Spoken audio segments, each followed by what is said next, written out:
Begin met 2 plukken aan de voorkant. Hierin maak ik een schuine twist. Draai ze naar rechts en rechts gaat over links. Aan iedere kant een pluk erbij, net zolang totdat al je haren op zijn.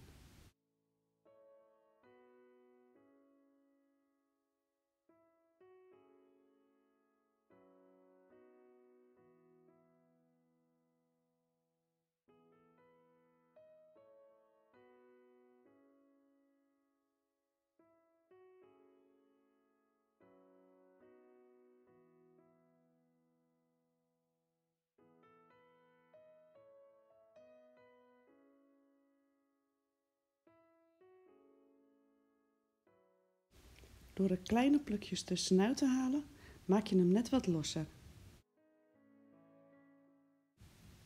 Zet het haar vast met een elastiek.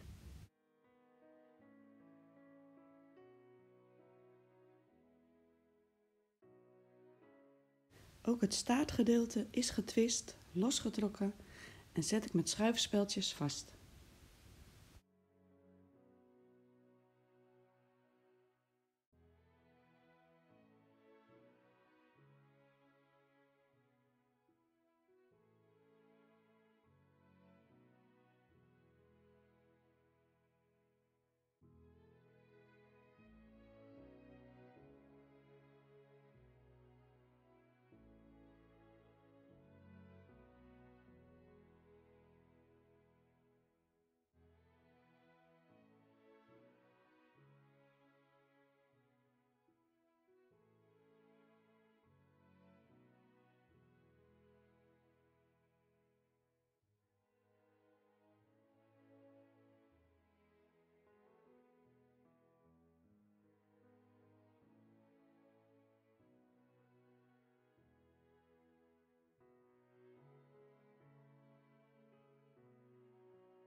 Bedankt voor het kijken en veel plezier ermee!